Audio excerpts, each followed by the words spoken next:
Hey, it worked. Hi, Leonardo.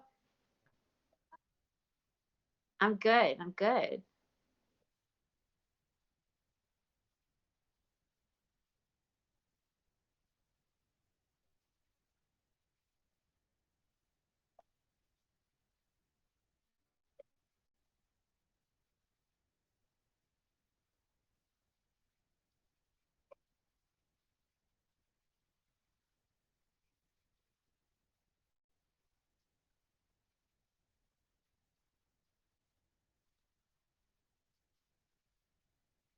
I'm ready. Let's go.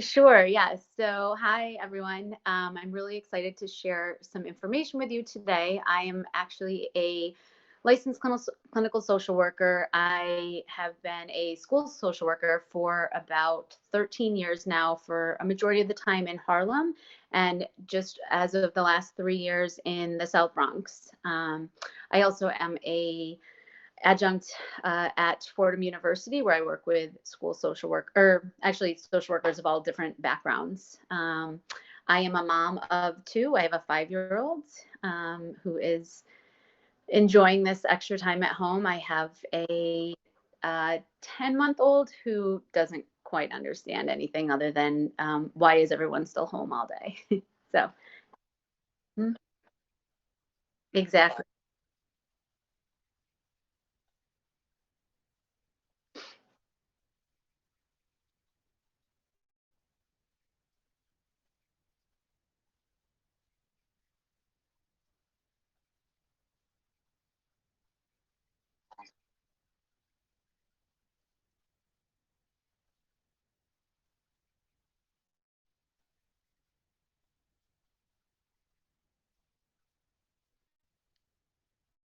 Sure. So I think that, when we talked about wanting to speak to individuals in the South Bronx, I wanted to think about first taking care of yourself. And so making sure that for you that you're okay.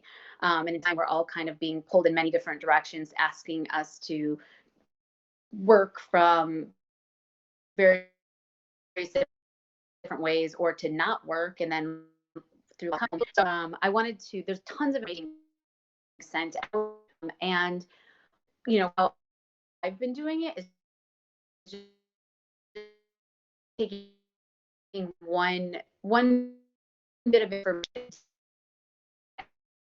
setting the day. Sorry about that. Each day, try that, whether it's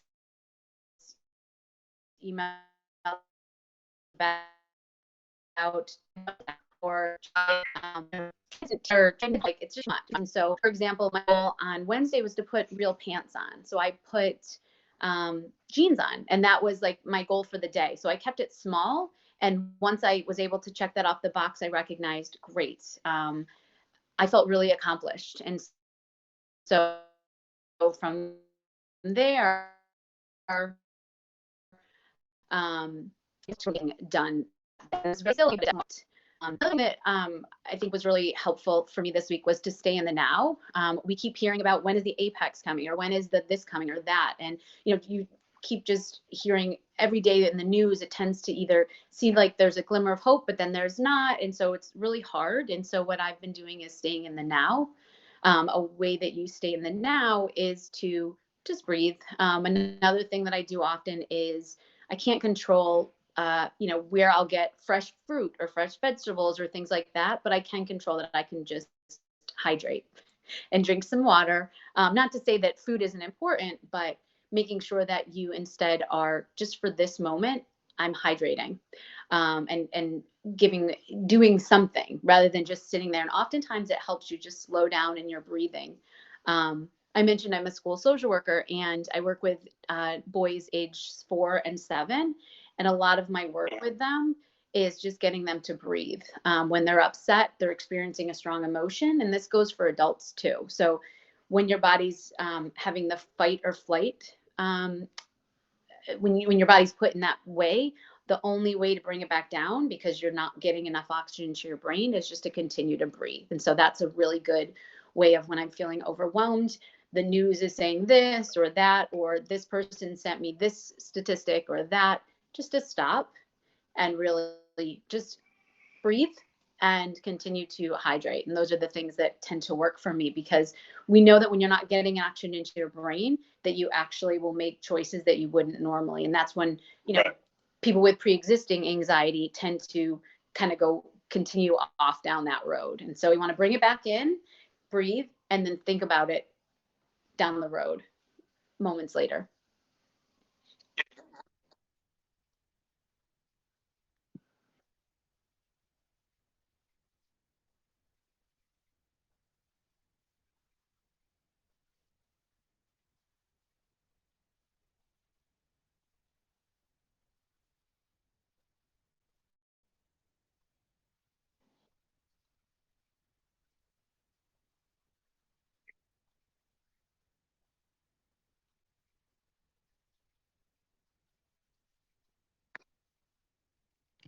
So, in New York City, we have a lot of resources. And right now we're having a ton of resources sent towards us.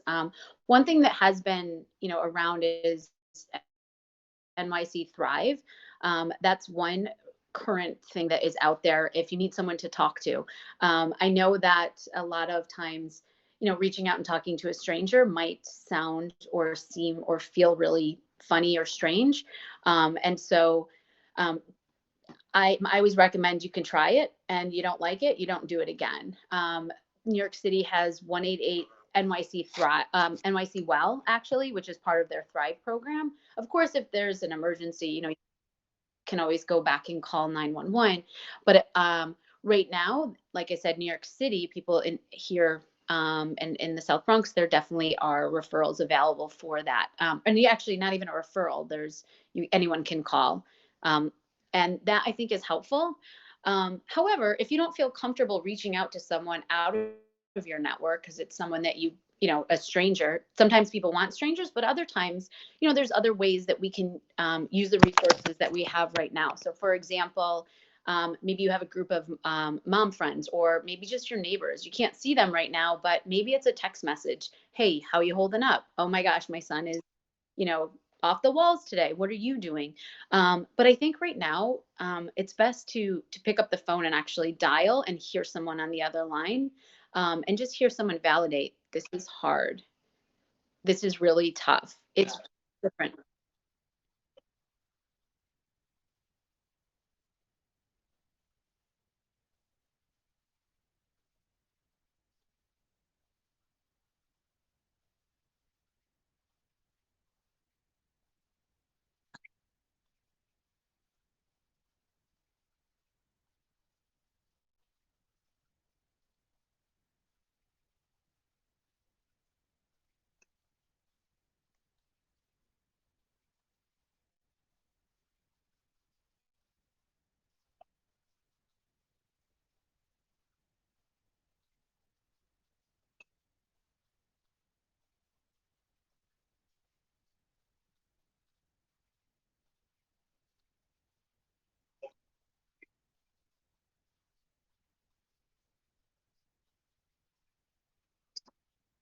Absolutely. I think that, this is something that's unprecedented. We're being hit, from many different ways. And one thing, the one commonality that we all have is that we all are kind of in this place of being forced to pause and stop. And I think using this time to reflect and figure out what works, and maybe try something new. Maybe try calling someone, speaking to someone, and seeing how it feels, because you know it's a tough time.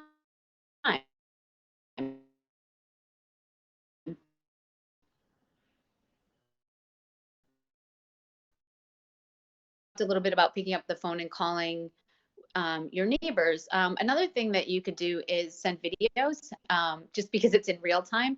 I've noticed that that's been pretty helpful for me and some of my crew, is just to pick up the phone and send a video saying, hey, how's it going? Checking in on you. Do you have everything you need? That's been helpful and creative. I think that it's a strange time. And so just being able to embrace this here and now, and keeping those connections with your friends and family.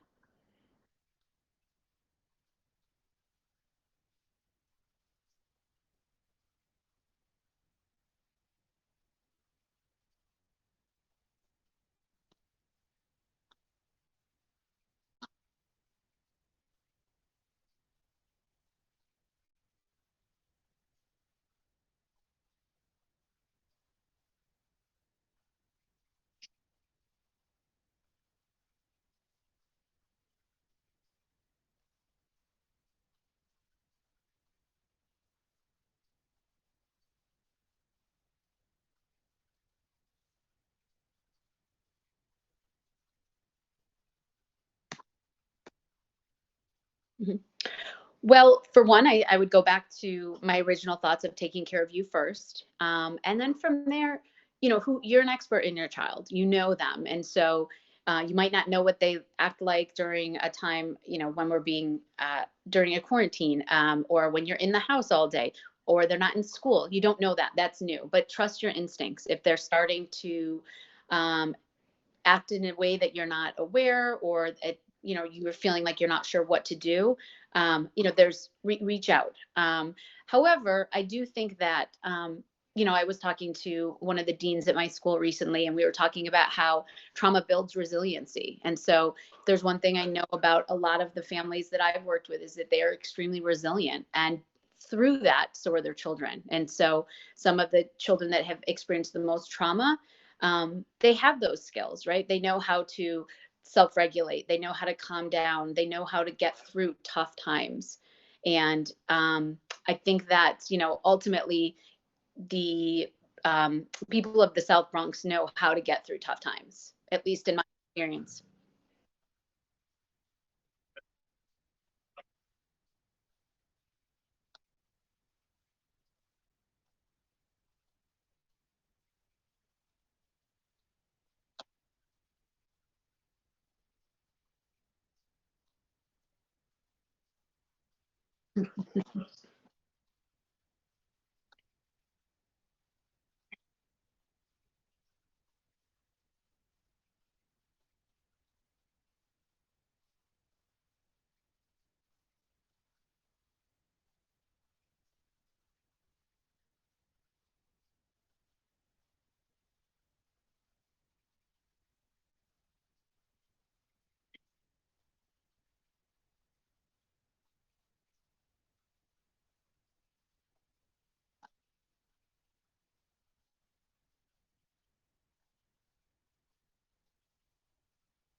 Yeah, that's a really good question. I think that I've been struggling with that as well. I'll speak first to the idea of grief.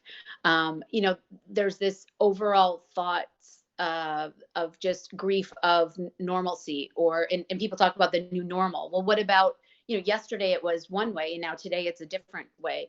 And yeah, and so it's happening. And as a parent, as a community member, I grieve for, just what is for me was, just getting up and going to work. And I miss my job. I miss my students, and I grieve for what was normal. And I've allowed myself to feel that way, because ultimately, at the end of the day, I'm healthy. My family's healthy. But that doesn't mean that I don't look at the rest of the world and have this sense of extreme grief. And then that's when the guilt will kick in and feel, do I have a right to feel so sad and so upset because so many people are hurting so much more than me? And so I've learned that I can be joyful in the moment and enjoy the positive things. However, I think that they don't have to be mutually exclusive, right? So I can feel so sorry for my son that, is just not able to, he loves his teacher, he misses her. But I also can, recognize that on the other side of that, what opportunities does he have in this moment? And so just being able to feel the joy inside the grief and recognizing that they can be both. And then, guilt, feeling guilty because, I was sharing earlier that I miss my cart coffee man. Like, I wonder how he's doing. Is he safe? How is he? Will I see him on my morning commute someday? When I do go back to work? Little things like that. And so just feeling, being able to allow myself, I think overall, the feeling of just being grounded and rooting whatever feeling, there's going to be the highest of highs, and there's going to be the lowest of lows, and being able to kind of go back to what I talked about with the breathing, going back to recognizing where you are in this moment. And as the news continues to change and shift, and just as a community we begin to heal, and just staying present in the moment. And maybe today I feel guilty, maybe tomorrow I'll feel sad again, or I'll be excited, or there's all these different feelings, and just being able to stay grounded. So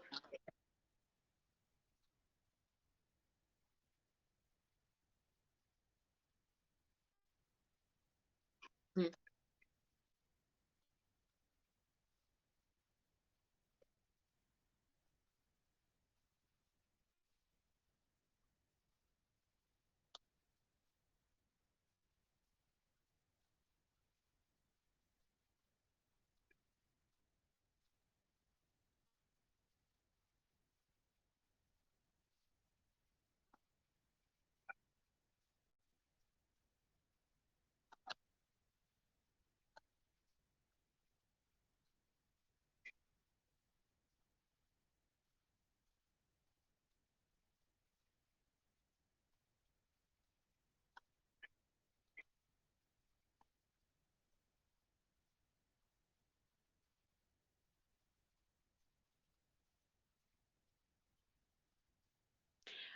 well, me personally, I say air high five because it's amazing.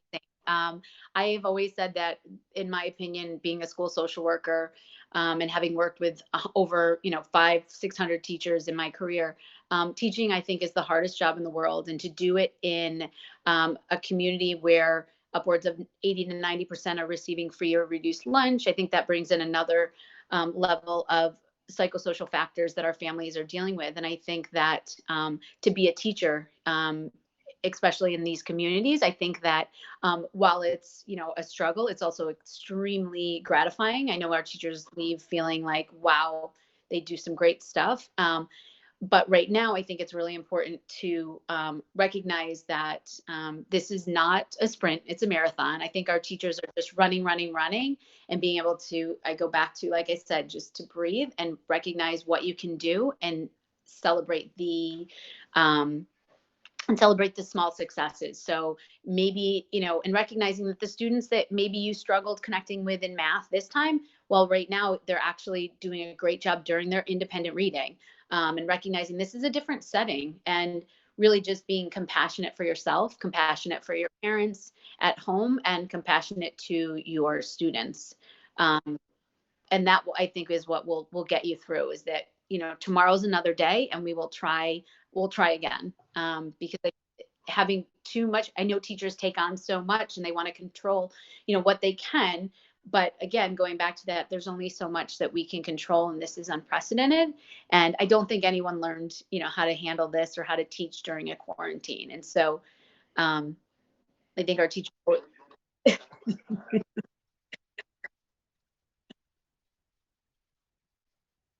Yep.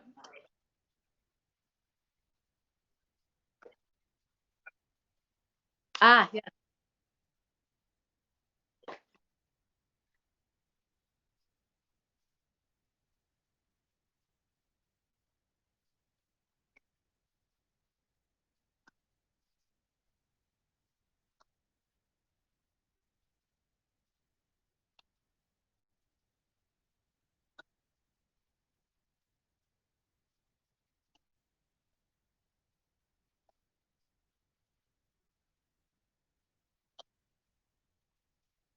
Well, first of all, shout out to all my social workers because March is our month.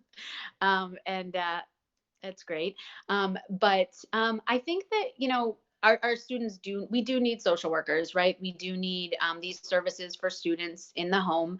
And I think that, again, it falls back on, parents right now are being the teacher, being the cafeteria worker, being the custodian, being the social worker, and counselors. I won't forget them. But I think that there's, the parents are being all of that. And I think that right now, as we struggle as a nation, as a school, I can speak for my school, that we're trying to figure this out. I think that we all know that our kids need this. But I think that, our families and our parents, you have a lot. You're the parent expert. You know your child, and you know what they need. One thing I did want to speak on is just a little bit for school age children, while just some ideas that I'm giving to my families. Um, you know, Kids thrive on consistency and routines and structure. And so while I've seen no less than 200 schedules posted online, and I've received a bunch of emails about 9:15 is recess, 9:25 snack, 9:37 reading workshop. I think that's a bit much. I know for my son who's 5, he does need structure, but it's within an hour. And so every day at 9 o'clock he has a meeting. Every 2 o'clock is lunch. So we do have structure, we do have routine, but it's not as set in a way that would be in school. Because let's be honest, I'm not a teacher. And my home isn't run, it's not prepared for homeschool. And so I say to all parents that you're doing a good job. I know you are, because if you're even trying, you're doing a good job. And I think that, just being able to, one other thing I've noticed with a lot of families is just this idea of kids are a little confused. They don't get it. They're hearing we have a no COVID-19 rule. My son has been making lots of that Rona jokes, and so we had to realize, my husband and I, that we need to stop and stop talking about it in the home because our kid is now he processes his issues through humor. I think he gets that from me, but so we kind of stopped that. So I do recommend that you monitor how much you're talking about what's going on outside your walls. But in addition, empower your kids. So one way that we do that is I remind my son, oh, there's this virus and we've watched videos about it, age appropriate, but also reminding that there's always helpers. There's always someone out there that can help. So if mommy or daddy or grandma or whoever your caretaker is feels sick, you know what? This is what we would do. If one way that you can stay healthy. So if your child is healthy today, how are you staying healthy? Oh, well, I'm, resting my body. I'm taking naps, or I'm sleeping. I am eating healthy. What are some healthy foods? That gives them the power, because we know right now there's a lot of things that your children cannot control, but what they can control is, what they eat and what they're reading, or, how much homework they're doing. And so to go back to the schedule, you could try things like, so today at 10 o'clock is reading time. Do you want to read or do you want to do your math? Um, and then set boundaries around that. So are you going to read for 10 minutes, or are you going to do math for 10 minutes? And then you want to do a go noodle break, or do you want to do a yoga break? Things like that. So they still feel like, it's a forced choice, but also giving them some sort of ownership over their day, because so much of what's going on right now, they can't control. And so allowing them to feel like that they do have some control. Yeah, true.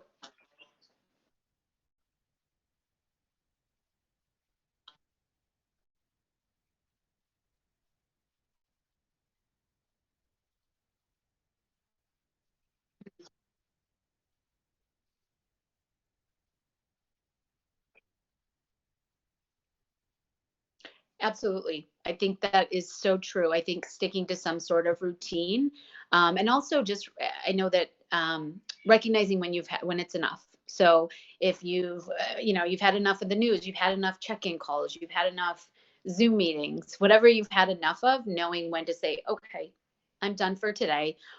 Setting limits, and also just going back to self-care. which is my overall theme today.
I'll think about it. I do have one more thing. I do have one more thing I have to add. We touch a little bit about our nation, about how we can help. Right now, I just have to say I wouldn't be a social worker if I didn't mention voting and what a duty, a civic duty, and it's a requirement. I think right now is um, I'm not going to speak about any specific leader, but I do want to just point out that during times of crisis is when we need to recognize our leaders and who our leaders are and who stepped up in times of crisis and who are the people that we can trust when we're in office. And the great thing about that is it's an election year. I happen to know some of the there's a lot of positions open up in the South Bronx. I think that that's something that we need to really think about and research. One thing I'm, you know, I've always put it in the back of my mind. Oh, I'll vote. I'll just vote for president, and that's it. And then I haven't really until now. It's really in real time. I'm learning who I need by my side during times like this, and who I want to see doing press briefings every day, and who calms my nation and who calms my home, and just being able to. I feel empowered that I can vote. Come, you know, very soon in New York State, very soon for my country. And that is how I'm sleeping at night, knowing that I have control over voting. And I'm going to do my best to vote for the person that I think will really ethically support the amazing things about our country. And that's the diversity, I think. So I'm looking forward to that. And so that's one way that I am practicing self-care for my nation.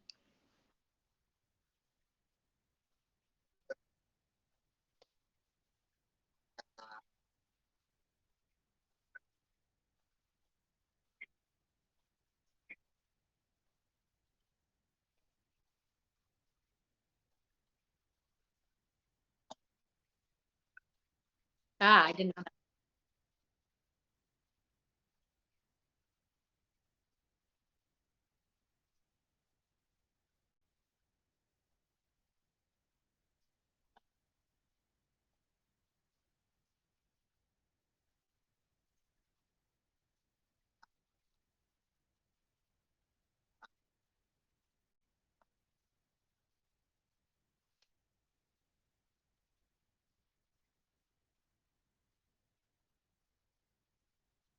that. Mhm.